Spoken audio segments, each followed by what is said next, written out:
ಸ್ನೇಹಿತರೆ, ಎಲ್ಲರಿಗೂ ನಮಸ್ಕಾರ. ನಾನು ನಿಮ್ಮ ಗೌರೀಶ್ ಆರಾಧ್ಯ. ಇವತ್ತಿನ ದಿನ ನಮ್ಮ ಗುರುಗಳಾದಂತಹ ಶ್ರೀ ಚಂದ್ರಶೇಖರ್ ಗುರುಗಳು ನನ್ನ ಒಂದು ಆಫೀಸ್ಗೆ ಬಂದಿದ್ದರು. ಸೊ ಅವರ ಬಳಿ ನಾನು ರಾಮಾಯಣದ ಇನ್ಫಾರ್ಮೇಷನ್ಸ್ಗಳನ್ನ ತಿಳ್ಕೊಬೇಕು ಅಂತ ಹೇಳಿ ಅವರಿಗೆ ಭಾಳಷ್ಟು ಪ್ರಶ್ನೆಯನ್ನು ನಾನು ಕೇಳಿದೆ. ಸೊ ಇದರ ಒಂದು ಅನುಗುಣವಾಗಿ ಸರ್ರು ಒಂದು ರಾಮಾಯಣದ ಬಗ್ಗೆ ಭಾಳಷ್ಟು ಒಂದು ಸ್ವಾರಸ್ಯಕರವಾದ ವಿಷಯಗಳನ್ನು ತಿಳಿಸ್ತೀನಿ ಅಂತ ಹೇಳಿದ್ರು. ಸೊ ಹಾಗಾಗಿ ನಾನು ಇದನ್ನು ವಿಡಿಯೋಗಳನ್ನು ಮಾಡ್ತಾಯಿದ್ದೀನಿ. ಸೊ ಎಲ್ಲರೂ ಕೂಡ ವಾಚ್ ಮಾಡಿ. ತುಂಬ ಒಂಥರ ಹೇಗೆಂದರೆ ನನಗೆ ಗೊತ್ತಿಲ್ಲದೆ ಇರತಕ್ಕಂಥ ವಿಷಯಗಳನ್ನು ಭಾಳ ಒಂದು ಅಚ್ಚುಕಟ್ಟಾಗಿ ತಿಳಿಸ್ತಿದ್ದಾರೆ. ನನಗೆ ಈ ವಿಡಿಯೋ ಇದೆಲ್ಲ ಅಭ್ಯಾಸ ಇಲ್ಲ, ಆದರೂ ಗೌರೀಶ್ ಬಲವಂತ ಮಾಡಿ ವಿಡಿಯೋ ಮಾಡಿಸ್ತಾ ಇದ್ದಾರೆ.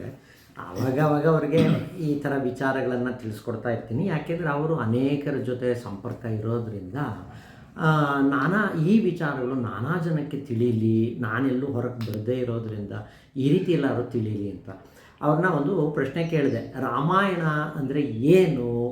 ರಾಮನ್ನ ನಾವು ಯಾಕೆ ಪೂಜೆ ಮಾಡಬೇಕು? ರಾಮನ ಪೂಜೆಯಿಂದ ನಮಗೆ ಏನು ಬೆನಿಫಿಟ್ಟು, ಪ್ರಯೋಜನ ಏನು? ನಮ್ಮಲ್ಲಿ ವೇದಾಂತದಲ್ಲಿ ಒಂದು ಅನುಬಂಧ ಚತುಷ್ಟಯ ಅಂತ ಇರುತ್ತೆ. ಅಂದರೆ ಯಾವುದೇ ಒಂದು ಸಬ್ಜೆಕ್ಟನ್ನು ನಾವು ಫಸ್ಟು ತಿಳ್ಕೋಬೇಕು. ಆ ಸಬ್ಜೆಕ್ಟನ್ನು ತಿಳ್ಕೊಳ್ಳೋದಕ್ಕೆ ಅಧಿಕಾರಿ ಅಂದರೆ ವಿಷಯ, ಅಧಿಕಾರಿ ಮತ್ತು ಪ್ರಯೋಜನ. ಯಾವುದೇ ಒಂದು ಕೆಲಸ ಮಾಡಿದರೂ ಅದೊಂದು ಪ್ರಯೋಜನ ಇರಬೇಕು, ಇಲ್ಲಂದರೆ ಅದು ವೃಥಾ ಚೇಷ್ಟೆ ಆಗಿಬಿಡುತ್ತೆ ಅಂತ. ಸುಮ್ಮನೆ ಟೈಮ್ ಪಾಸ್ ಆಗಿಬಿಡ್ಬಾರ್ದು. ಯಾವುದೇ ಒಂದು ಸಮಯನ ನಾವು ಸಾರ್ಥಕತೆಯಿಂದ ನಾವು ಬಳಸ್ಕೋಬೇಕಾಗಿರೋದ್ರಿಂದ ವೃಥಾ ಚೇಷ್ಟೆ ಆಗಬಾರ್ದು ಅಂತ. ಸೊ ಈ ವಿಷಯ, ಅಧಿಕಾರಿ, ಪ್ರಯೋಜನ ಮತ್ತು ಇವುಗಳಿಗೆ ಒಂದಕ್ಕೊಂದಕ್ಕೆ ಇರೋ ಸಂಬಂಧಕ್ಕೆ ಅನುಬಂಧ ಚತುಷ್ಟಯ ಅಂತ ಕರೀತಾರೆ. ಹಾಗಾಗಿ ಈ ರಾಮಾಯಣ, ರಾಮನ ಪೂಜೆ ಇದನ್ನು ಕೂಡ ನಾವು ವಿಚಾರಣೆ ಮಾಡ್ಕೋಬೇಕಲ್ಲ. ಸುಮ್ಮನೆ ರಾಮದೇವರು ಅವತಾರ ಅಂತಂದ್ಬಿಟ್ರೆ ಪ್ರತಿಯೊಂದು ಜೀವಿನೂ ಅವತಾರ, ಇರುವೇನೂ ಒಂದು ಅವತಾರ.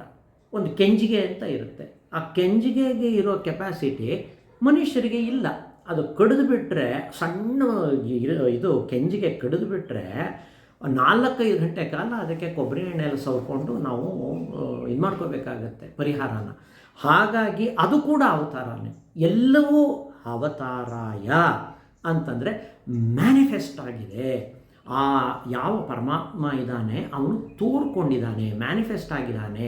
ಹಾಗಾಗಿ ಪ್ರತಿಯೊಂದು ಜೀವಿನೂ ಅವತಾರನೇನೆ, ಗೌರೀಶ್ ಒಂದು ಅವತಾರನೇನೆ, ಅದರಲ್ಲಿ ಯಾವ ಅನುಮಾನವೂ ಇಲ್ಲ. ಆ ಪರಮಾತ್ಮನ ಅವತಾರನೇ, ಎಲ್ಲರೂ ಅವತಾರನೇ. ಹಾಗಾಗಿ ರಾಮ ಅವತಾರ, ಅವನನ್ನು ಪೂಜೆ ಆ ಥರ ನಾವು ತಿಳಿಬಾರ್ದು. ರಾಮಾಯಣ ಅಂತಂದರೆ ರಾಮ ಅಯಣ, ರಾಮನ ಪ್ರಯಾಣ, ರಾಮನ ರಸ್ತೆ, ರಾಮ ನಡೆದು ಬಂದ ದಾರಿ ಅಂತನ್ನೋದಕ್ಕೆ ರಾಮಾಯಣ ಅಂತ. ಸೊ ಮೂಲ ವಾಲ್ಮೀಕಿ ರಾಮಾಯಣ ಬಾಲಕಾಂಡದಿಂದ ಹಿಡಿದು ಪಟ್ಟಾಭಿಷೇಕದ ತನಕ ಮಾತ್ರ ನಡೆಯುತ್ತೆ ಮೂಲ ವಾಲ್ಮೀಕಿ ರಾಮಾಯಣ. ಅಲ್ಲಿಗೆ ವಾಲ್ಮೀಕಿಗಳು ರಾಮರಾಜ್ಯವನ್ನು ಎಸ್ಟಾಬ್ಲಿಷ್ ಆಯಿತು ಅಂತಂದ್ಬಿಟ್ಟು ಅಲ್ಲಿಗೆ ಮುಗಿಸ್ಬಿಡ್ತಾರೆ. ಆವಾಗ ಅವರ ಶಿಷ್ಯರಾದ ಭಾರದ್ವಾಜರು ಕೇಳ್ತಾರೆ, ಗುರುಗಳೇ ಇಷ್ಟೇ ಕಥೆ ಇನ್ನು ಮುಂದಿಲ್ವೇ ಅಂತ. ಇಲ್ಲಪ್ಪ, ನನಗೆ ಇಷ್ಟು ನನಗೆ ತೋರ್ಕೋತು, ಅದನ್ನು ನಾನು ಬರೆದಿದ್ದೀನಿ, ಇದರಿಂದ ಮುಂದೆ ನಾನು ಯೋಚನೆ ಮಾಡೋಕ್ಕೆ ಹೋಗಲಿಲ್ಲ ಅಂತ ಹೇಳಿಬಿಡ್ತಾರೆ. ಸೊ ಹಾಗಾಗಿ ಅಗಸನ ಕಥೆ, ರಾಮ ಸೀತೆನ ವನವಾಸಕ್ಕೆ ಎಟ್ಟೋದು, ಲಕ್ಷ್ಮಣ ಕರ್ಕೊಂಡು ಹೋಗ್ಬಿಡೋದು, ಅಲ್ಲೇ ಬಿಟ್ಬಿಡೋದು, ಅವಳು ಗರ್ಭಿಣಿ ಆಗಿದ್ಲು, ಇದೆಲ್ಲವೂ ಕೂಡ ತದನಂತರ ಬಂದಿರುವಂಥ ಉತ್ತರ ರಾಮಾಯಣಕ್ಕೆ ಸಂಬಂಧಪಟ್ಟಿದೆಯೇ ಹೊರತು ವಾಲ್ಮೀಕಿ ರಾಮಾಯಣದಲ್ಲಿ ಈ ಸಂದರ್ಭಗಳಾಗಲಿ ಪ್ರಸಂಗಗಳಾಗಲಿ ಬಂದಿಲ್ಲ. ಅದನ್ನು ನಾವು ಫಸ್ಟು ತಿಳ್ಕೋಬೇಕು. ಹಾಗಾಗಿ ಯಾರೋ ತದನಂತರ ಇದನ್ನು ಉತ್ತರ ರಾಮಾಯಣ ಅಂತ ಸೇರಿಸಿ ಇದನ್ನೆಲ್ಲ ಮಾಡಿದಾರಿಯೇ ಹೊರತು ಆ ಶೂದ್ರಕನ ಕಥೆ ಆಗಿರಬಹುದು, ರಾಮ ಹೋಗಿ ಅವನ ತಲೆಯನ್ನು ಕತ್ತರಿಸಾಕ್ಬಿಟ್ಟ, ಇದೆಲ್ಲ ಕೂಡ ಈ ಉಪಕಥೆಗಳು, ಅಹಿರಾವಣ, ಮಹಿರಾವಣ ಇತ್ಯಾದಿ ಇತ್ಯಾದಿ ಎಲ್ಲ ಕಥೆಗಳನ್ನು ತದನಂತರ ಉತ್ತರ ರಾಮಾಯಣದಲ್ಲಿ ಇದೆಯೇ ಹೊರತು ಮೂಲ ವಾಲ್ಮೀಕಿ ರಾಮಾಯಣದಲ್ಲಿ ಇಲ್ಲ. ಹಾಗಾದರೆ ಮೂಲ ವಾಲ್ಮೀಕಿ ರಾಮಾಯಣದಲ್ಲಿ ರಾಮನ ಅಯಣದಲ್ಲಿ ನಮಗೆ ರಾಮ ಯಾಕೆ ಪೂಜಾರ್ಹ, ಯಾಕೆ ರಾಮನ ನಾವು ಪೂಜೆ ಮಾಡಬೇಕು? ಏನಾದ್ರು ಒಂದು ಕಾರಣ ಇರಬೇಕಲ್ಲ ರಾಮನ ಪೂಜೆ ಮಾಡಬೇಕಾದ್ರೆ. ಏನು ಕಾರಣ ನಮಗೆ ರಾಮ ಪೂಜನೀಯ ಯಾಕೆ ಅಂತಂದರೆ, ಅವನು ನಡೆದು ಬಂದ ದಾರಿನಲ್ಲಿ ಅವನು ರಾಮ ಒಬ್ಬ ಮಾನವ. ಅವನ ಅವತಾರ ಅಂತಂದರೆ ನಾನು ಮುಂಚೆನೇ ಹೇಳಿದಾಗೆ ನಾವೆಲ್ಲ ಅವತಾರ ಅಲ್ವೇ, ನಾವು ಎಲ್ಲ ಅವತಾರಗಳೇ. ಆದರೆ ಅವನಲ್ಲಿ ಇದ್ದಂಥ ಯಾವ ಧರ್ಮ ಭೀರು ಆಗಿದ್ದ ಅವನು ಧರ್ಮವನ್ನು ಈ ಗೆರೆನ ಈ ಚಾಚೂ ತಪ್ಪದೆ ದಾಟದೇನೆ ಜೀವನ ಮಾಡಿದಂಥ ಅವನು ಕ್ಷತ್ರಿಯನಾಗಿದ್ದ. ಕ್ಷತ್ರಿಯ ಧರ್ಮವನ್ನು ಹೇಗೆ ಪರಿಪಾಲಿಸ್ದ. ಅನೇಕ ಕಡೆ ರಾಮ ತಾನು ಮಾಮೂಲಿ ಮನುಷ್ಯನ ಥರಾನೇ ವರ್ತನೆ ಮಾಡಿದ್ದಾನೆ. ಉದಾಹರಣೆಗೆ ಸೀತೆ ಅಪಹರಣ ಆಗಿರುತ್ತೆ. ಫಸ್ಟ್ ಆಫ್ ಆಲು ಸೀತೆ ತುಂಬ ಅನುಭವ ಹಾಗೆಲ್ಲ ಏನು ತಿಳ್ಕೊಳ್ಳೋ ಅವಶ್ಯಕತೆ ಇಲ್ಲ. ಆ 14 ವರ್ಷ ವನವಾಸದಲ್ಲಿ 13 ವರ್ಷ ಅವರು ಒಟ್ಟಿಗೆ ಇರ್ತಾರೆ. ಆ ಚಿತ್ರಕೂಟದಲ್ಲಂತೂ 10-12 ವರ್ಷಗಳ ಕಾಲ ಅಲ್ಲಿ ಅವರಿಗೆ ಯಾವುದೂ ತೊಂದರೆ ಇಲ್ಲದೇನೆ ಆ ಅದಕ್ಕೇನೆ ಅವಳು ಉತ್ತರ ರಾಮಾಯಣದಲ್ಲಿ ಬರೋ ಇದರಲ್ಲೂ ಕೂಡ ಅವಳು ಗರ್ಭಿಣಿಯಾಗಿರ್ತಾಳೆ. ನಾನು ಋಷಿಗಳ ಹತ್ರ ಎಲ್ಲ ಹೋಗಬೇಕು ಅಂತ ಇಚ್ಛೆ ಪಡ್ತಿದ್ದೀನಿ ಅಂತ ಅಲ್ಲಿ ಯಾಕೆ ಬಂದಿದೆ ಅಂದರೆ ಆ ಚಿತ್ರಕೂಟ ಪರ್ವತದಲ್ಲಿ ಅವರು ಸುತ್ತಮುತ್ತ ಇದ್ದಾಗ ವಿಹಂಗಮವಾಗಿದೆ ಆ ಜಾಗ. ಮಧ್ಯಪ್ರದೇಶ ಉತ್ತರ ಪ್ರದೇಶದ ಬಾರ್ಡ್ರಲ್ಲಿ ತುಂಬ ಚೆನ್ನಾಗಿದೆ ಆ ಜಾಗ. ನಾನು ಪರ್ಸ್ನಲ್ಲಾಗಿ ಆ ಜಾಗದಲ್ಲೆಲ್ಲ ಓಡಾಡಿದ್ದೀನಿ. ಸೊ ಅಲ್ಲೆಲ್ಲ ಚೆನ್ನಾಗೇ ಇದ್ದರು ಅವರು. ಕೇವಲ ಲಾಸ್ಟ್ ಇಯರ್ರು ಅವರಿಗೆ ತುಂಬ ತೊಂದರೆಗಳು ಬಂತು. ಆವಾಗ ಶರದ್ ಋತು ಶುರುವಾಗಿರುತ್ತೆ, ಮಳೆಗಾಲ ಕಳೆದಿರುತ್ತೆ. ಅದಕ್ಕೋಸ್ಕರ ಶರದ್ ಋತುನ ನಾವು ಇದರಲ್ಲಿ ಕೂಡ ಮಂತ್ರದಲ್ಲಿ ಪಶ್ಯೇಮ ಶರದಶ್ಚತಂ ಜೀವೇಮ ಶರದಶ್ಚತಂ ನಂದಾಮ ಶರದಶ್ಚತಂ ಅಂತ ಅಲ್ಲಿ ಏನು ಕೇಳ್ಕೊತಾ ಇದ್ದೀವಿ ಅಂತಂದರೆ ಮಂತ್ರದಲ್ಲಿ ನಾವು ಜೋಕ್ಚ ಸೂರ್ಯನ್ ದೃಶೆ ಆ ಸೂರ್ಯನ ನಾವು ದರ್ಶನ ಮಾಡಿಕೊಂಡು 100 ಶರದ್ ಋತುಗಳನ್ನು ನಾವು ನೋಡೋ ಹಾಗಾಗಲಪ್ಪ. ಜೋಕ್ಚ ಸೂರ್ಯನ್ ದೃಶ್ಯ ಆ ಸೂರ್ಯನನ್ನು ನಾವು ಅಂದರೆ ನಮಗೆ 100 ಶರದ್ ಋತುಗಳು ಕಾಣಿಸ್ಲಿ, ನಾವು ನೋಡೋ ಹಾಗಾಗಲಿ. ನಂದಾಮ ಶರದಶತಂ ಮೋದಾಮ ನಾವು ಯಾವ ವೇದಾಂತ ಅಂದರೆ ಗೊಡ್ಡ ವೇದಾಂತ ಅಯ್ಯೋ ಎಲ್ಲನೂ ಬಿಟ್ಬಿಟ್ಟು ಹಾಗೆ ಹೇಳಿಲ್ಲ ನಮ್ಮ ಋಷಿಗಳು. ಚೆನ್ನಾಗಿ ಬಾಳಿ ಅಂತ ಹೇಳಿದ್ರು. ನಂದಾಮ ಖುಷಿಯಾಗಿರಿ, ಸಂತೋಷವಾಗಿರಿ ಅಂತಂದ್ಬಿಟ್ಟೆ ಅಲ್ಲಿ ಪ್ರಾರ್ಥನೆ. ಹಾಗಾಗಿ ಶರದ್ ಋತುನ ತುಂಬ ಚೆನ್ನಾಗಿ ಹೊಗಳಿದ್ದಾರೆ. ಆ ಶರದ್ ಋತುನಲ್ಲೇನೇ ಸುಂದರಕಾಂಡನೂ ಎಲ್ಲ ಬರುತ್ತೆ. ಹಾಗಾಗಿ ಆ ಶರದ್ ಋತು ಶುರುವಾದಾಗ ಅವನು ರಾಮ ಹೇಳ್ತಾನೆ ಲಕ್ಷ್ಮಣನಿಗೆ, ನೋಡು ಸೀತೆ ಇಲ್ಲದೆ ಇರೋದು ನನಗೆ ತುಂಬ ವಿರಹ ವೇದನೆ ಆಗಿದೆ ಲಕ್ಷ್ಮಣ. ಈ ಸುಗ್ರೀವ ಕೂತ್ಬಿಟ್ಟಿದ್ದಾನೆ, ಮಳೆಗಾಲ ಕಳೀತು, ಶರದ್ ಋತು ಶುರುವಾಯಿತು, ವರ್ಷ ಋತು ಮುಗೀತು, ಶರದ್ ಋತು ಶುರುವಾಯಿತು, ಇವನೇನು ಮಾಡ್ತಾ ಇಲ್ವಲ್ಲ, ಏನು ಸ್ವಲ್ಪ ವಿಚಾರಣೆ ಮಾಡ್ಕೊಂಡು ಬಾ. ಅವನು ಇಬ್ಬಿಬ್ಬರು ಹೆಂಡತಿಯರ ಜೊತೆ ಈಗ ಖುಷಿಯಾಗಿದ್ದುಬಿಟ್ಟಿದ್ದಾನೆ. ಯಾಕೆಂದರೆ ಅವನು ವಾಲಿ ಹೆಂಡತಿ ತಾರನ್ನು ತಾನೇ ಮದುವೆ ಮಾಡ್ಕೊಂಡ್ಬಿಡ್ತಾನೆ. ಆಮೇಲೆ ವಾಲಿ ಸತ್ತೋದ್ಮೇಲೆ ಅವನ ಹೆಂಡತಿ ರೂಮೆ ಅವಳನ್ನು ತಾನು ಯಾರು ಖುಷಿಯಾಗಿದ್ದುಬಿಟ್ಟಿರ್ತಾನೆ ಸುಗ್ರೀವ. ಸ್ವಲ್ಪ ಈ ರಾಮನಿಗೆ ಮಾಡಿದ ಪ್ರಾಮಿಸ್ ಎಲ್ಲ ಸ್ವಲ್ಪ ಮರೆತು ಬಿಟ್ಟಿರ್ತಾನೆ ಕ್ಷಣಿಕಕ್ಕೆ. ಆವಾಗ ಲಕ್ಷ್ಮಣ ಹೋಗ್ತಾನೆ. ಮುಂದಿನ ಕಥೆ ಬಿಟ್ಬಿಡಿ. ಸೊ ಅಲ್ಲಲ್ಲೇ ರಾಮಾಯಣದಲ್ಲಿ ನಾವು ಸೂಕ್ಷ್ಮವಾಗಿ ಓದ್ತಾ ಹೋಗಬೇಕು ವಾಲ್ಮೀಕಿ ರಾಮಾಯಣನ. ಸುಮ್ಮನೆ ದಶರಥ ಕಳಿಸ್ಬಿಟ್ಟ, ವಿಶ್ವಾಮಿತ್ರರು ಕರ್ಕೊಂಡು ಹೋಗ್ಬಿಟ್ರು, ಕೈಕೇಯಿ ವರ ಕೇಳಿಬಿಟ್ಲು, ಇಷ್ಟು ಕತೆ ನಾನು ನೋಡಬಾರ್ದು.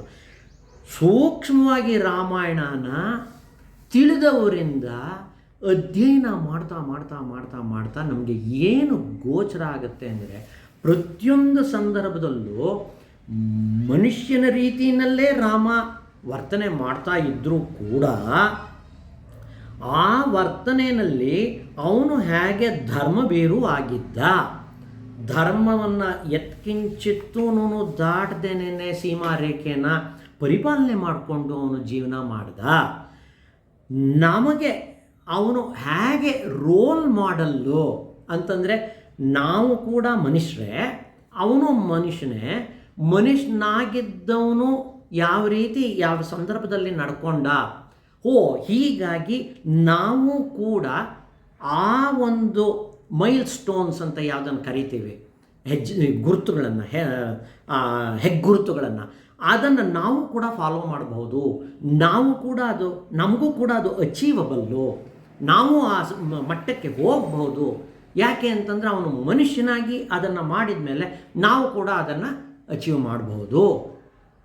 ಈ ರೋಲ್ ಮಾಡೆಲನ್ನಾಗಿ ನಮಗೆ ಯಾರು ಅವನು ರಾಮ ಕೊಟ್ಟಿದ್ದಾನೆ ರಾಮಾಯಣದಲ್ಲಿ, ಮನುಷ್ಯನಾಗಿ ಆದ್ದರಿಂದ ಅವನು ನಮಗೆ ಪೂಜನೀಯ. ಓಹೋ, ಈ ಥರ ನಮಗೆ ಒಂದು ದಾರಿಯನ್ನು ಕೊಟ್ಟಿದ್ದಾನೆ, ಅಯಣವನ್ನು ನಮಗೆ ಹಾಕ್ಕೊಟ್ಟಿದ್ದಾನೆ.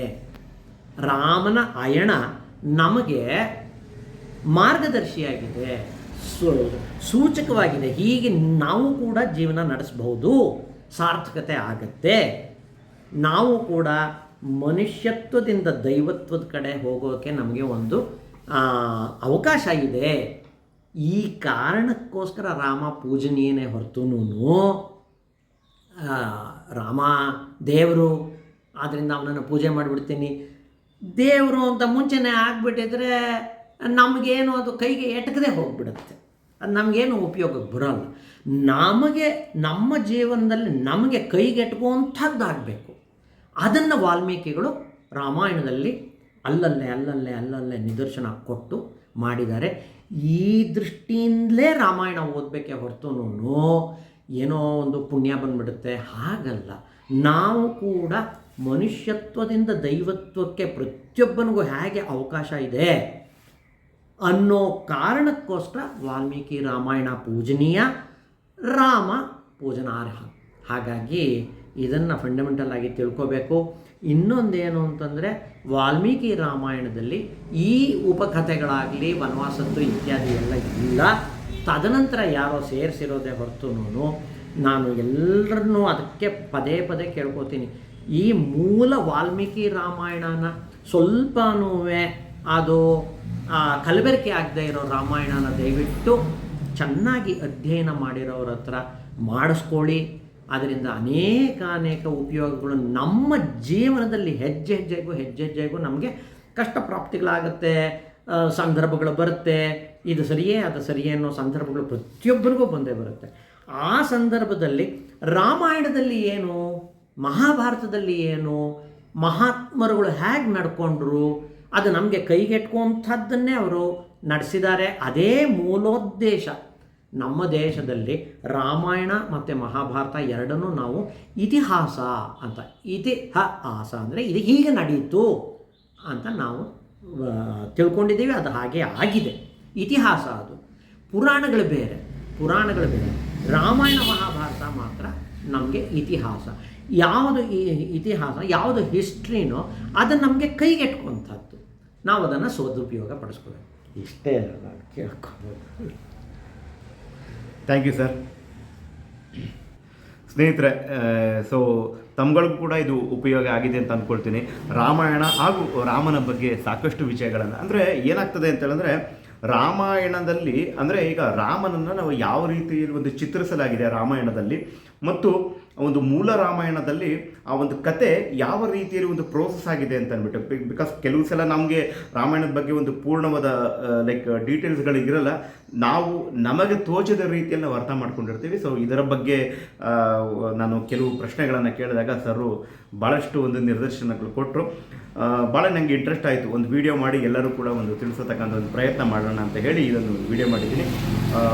ಈ ವಿಡಿಯೋ ತಮ್ಮಗಳಿಗೆ ನಿಜವಾಗ್ಲೂ ಕೂಡ ಒಂದು ಅನುಕೂಲ ಆಗಿದೆ ಅನ್ನತಕ್ಕಂಥ ಒಂದು ಭಾವನೆಯಲ್ಲಿ ನನ್ನ ಮಾತುಗಳನ್ನು ನಾನು ಇಲ್ಲಿಗೆ ಮುಗಿಸ್ತಾ ಇದ್ದೀನಿ.